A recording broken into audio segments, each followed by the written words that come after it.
So do you think confidence is something, because chapter 7 of your breakthrough era is building confidence. Okay. Okay. Do you think confidence is something people are born with or something they build? And if it's built, how do they do it? I don't think you're born with it. I think that's a huge myth. You can definitely build it. And that comes with life experiences, trial and error. Now that we're 50, we get that. Younger kids would not understand that, and they're scared of failure, so they don't start a lot of things. But damn, you gotta fail at shit. I mean, to get better at it, you have to try. So you could just build it. I mean, I love that. yeah, it's And you haven't true. listened to my book yet. No, I haven't. What an asshole I am. No, it just came out. Right? No, I'm saying this Yeah. because this is what I say. Yeah. Well, In yeah. the chapter, I say confidence isn't something you're born with; it's something you build. Like, to Absolutely. me, I think it's a skill, and you just hit the nail on the head, because the only way to build a skill is through action. And a lot of Absolutely. times, your action is going to create failure. You're going to fall. You're going to mess up. Oh yeah. Oh yeah. That's how you grow, because you have the courage, the adaptability to reroute what you did that didn't work. Absolutely. But you have enough self-belief Yeah. you can turn it around and get it right or better Sure. the next time. Absolutely. You're going to fall on your face how many times? You're going to look, I mean, Daily. shit, I go online, I look like a dumbass half the time. I don't care. It's funny. It's life. People are human. Stop trying to be perfect. And stop that self-doubt talk. I mean, people are their worst enemies, Don't listen to that shit.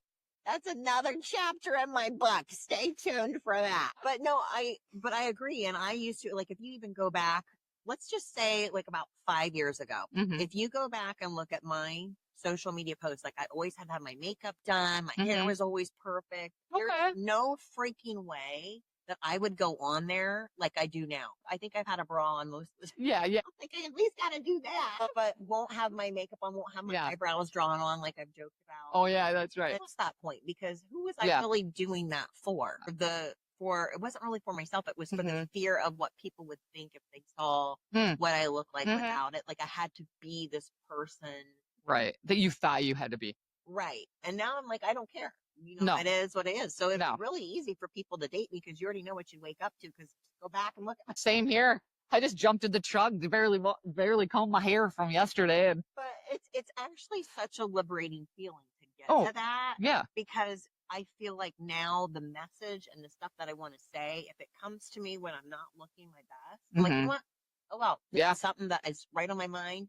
I want to say it, or I want to do it. Or if you're in a funny situation, you're like, I got to do it now, and you're not put together, then that's okay. Because as long as the message gets delivered. And also, I think people all start to identify better with you, because, like, she's a real person. Yeah. Because nobody wakes up and looks all put together. No. They've been to Ray and Happy about. Well, yeah, that's, yeah. But nobody wakes up or is perfect all the time. Half the time that I'm not working at the day spa, if I'm working on my fitness business, I look like I'm home. Yeah, same here. Well, I look like I'm homeless 24/7, but yeah, I totally hear you. So a confidence is a built skill through failing, but through action, adaptability, and through rerouting. So the foundation that also you were starting to talk about, which is self-belief.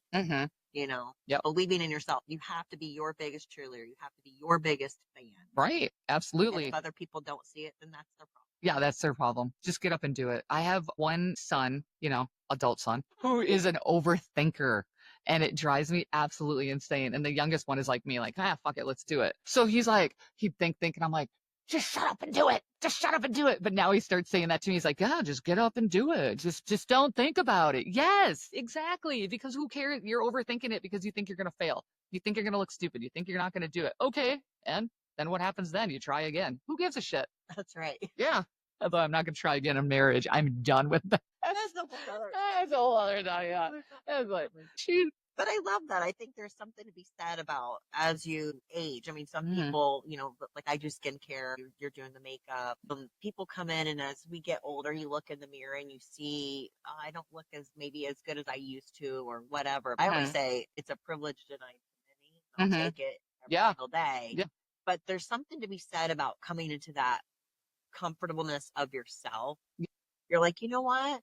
This is who I am. It is what it is. And I'm here on this life for God only knows how many years. Yeah. And I'm not going to spend it worrying right. about what other people think. Right. Agree. It's the worst thing that so many It's people do that their entire life. their entire life and they don't live.